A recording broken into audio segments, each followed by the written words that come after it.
Okay, so now that we're through the first day of orientation, I'm getting some questions from some students about assignments and where they access them. Now, in every course, it's going to be a little bit different. So I'm really only going to speak to how you find things in my classes. I'm going to focus on world history, but current affairs works the same way. So when you're in your Canvas dashboard, you just click on my course. So this one is my world history. This one over here is my current affairs. If you can't tell, I am a Marvel fan. So when you go into the world history course, now I'm going to click student view so that it looks like what you see. And there's a whole bunch of information. So there's usually, if there's a recent announcement, that'll be up at the top. So later today, I'll be having some drop-in Zoom hours for people who couldn't get into that. I'm going to give you an opportunity to try that again. Then you'll have this to-do list, which is the course stream, which tells you everything that you have upcoming. Now, this shows a lot of things because this fake student that I have is enrolled in all of my classes, but for you, it will only show what you have for your class. And all of the details are there. If there's assignments, they will show up there as well, but they won't necessarily show up until they're due.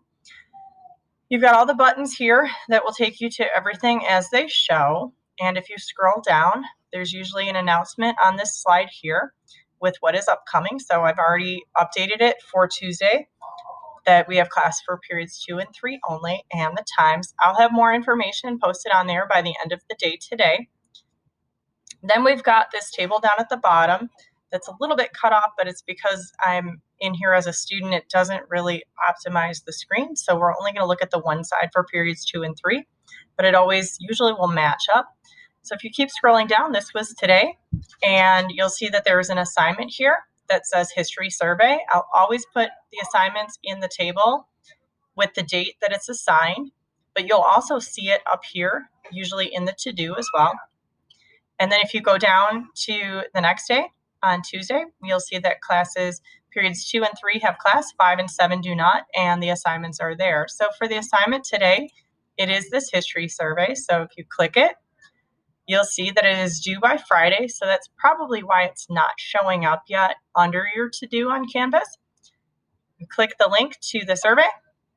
It takes you to a Google form and you just fill it out. You click submit, and that's all that you have to do for today.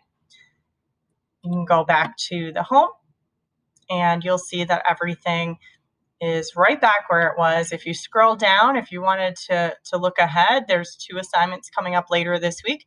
If you click on one of them, what you're going to find out is that it is locked until tomorrow because I haven't had a chance to explain it yet. If you ever get a message like that and an assignment is locked and we've already gone over it, just send me a message. I sometimes make mistakes and students can point that out and help me out. So I help you, you help me. But that is how you find assignments on my page in terms of what you need. As far as when things are due, the dates are on there. I'll send out reminders if something isn't submitted and the due date is coming up. I will bother you a lot. So you'll know if you're missing something and you'll have an opportunity to do that. Late work will be accepted all the way up until the end of a unit. The current unit is a little bit fluid because it's an intro unit, so you have some time. I'm not in a hurry to assign zeros for late work right now. The goal for the next couple weeks is just to get used to doing online school, get everybody acclimated, get everybody logged in and in line to be successful for this year. So if you have questions, reach out, let me know, and hopefully that helps you out. Have a great day, everybody, and I'll see you in class. Bye.